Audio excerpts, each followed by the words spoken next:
अगर आप एक बिजनेस रन करते हो या फिर कोई बड़ी कंपनी के लिए काम करते हो, बिजनेस डिसीजंस लेने में कभी भी डेटा ड्रिवन डिसीजंस लेने होते हैं। तो यही डेटा ड्रिवन डिसीजंस लेने के लिए बिजनेस एनालिसिस काफी इंपॉर्टेंट रोल प्ले करता है। जब भी आप बिजनेस के लिए कोई इंपॉर्टेंट डिसीजंस लेते हो तो आपको डेटा ड्रिवन ही लेने चाहिए। कभी भी अगर पर्सनल बिलीव्स की वजह से बायस्ड होकर आप डिसीजंस लोगे तो बिजनेस नहीं चलता, बिजनेस गिर जाता है। That's why data driven decisions काफी इंपॉर्टेंट है।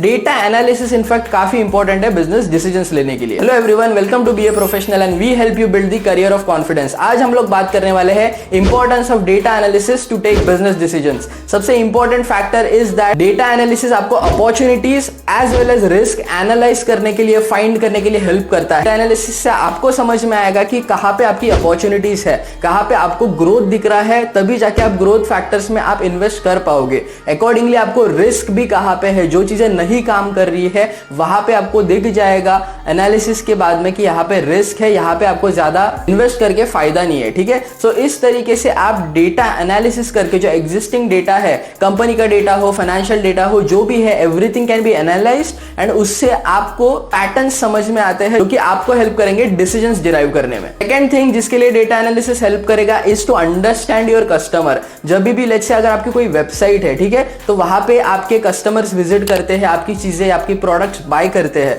तो वो एनालिटिक्स जो होता है ना कि कस्टमर कहां पे विजिट किया, कौन सी जगह पे क्लिक किया, वो सारा जो डेटा है वो आपको हेल्प करेगा आपके कस्टमर को समझने के लिए कि कौन से एस्पेक्ट्स है आपके वेबसाइट के जहां पे लोग क्लिक कर रहे हैं, जहां पे लोग एक्चुअल में जा रहे हैं या फिर जहां से ड्रॉप ऑफ कर रहे हैं। वो सारी चीजें, वो सारा डेटा आपको समझ में आएगा, आपको आपका कस्टमर समझ में आना स्टार्ट हो जाएगा। एंड दैट्स व्हाई डेटा काफी इंपॉर्टेंट है। तो उसको एनालाइज करके आप जो चीजें आपके लिए काम नहीं कर रही है वो निकाल दो, जो काम कर रही है उस पर ज्यादा फोकस करो। ठीक है, आपका कस्टमर भी हैप्पी रहेगा ना, ऑल्सो आपका बिजनेस भी ग्रो करेगा। अगर यहां तक आपने वीडियो देखा है तो डेफिनेटली आपके लिए हेल्पफुल था। Do not forget to press that like button and subscribe कर दीजिए चैनल को, क्योंकि ऐसे इन्फॉर्मेटिव वीडियोस हम लोग आपके लिए लाते रहते हैं। थर्ड थिंग जिसके बारे में मैं बात करूंगा दैट इज प्रोसेस ऑप्टिमाइजेशन और प्रोसेस इंप्रूवमेंट भी बोल सकते हो। और you can also say operational efficiency बढ़ जाती है या फिर ज्यादा प्रोडक्टिव वे में काम होती है। जब भी आपके पास डेटा होगा ना तो आपको वो डेटा के बेसिस पे आप इन्वेंट्री मैनेजमेंट, प्रोसेस इंप्रूवमेंट चीजें कर सकते हो। लेट्स से अगर आपकी कंपनी कोई प्रोसेस फॉलो करती है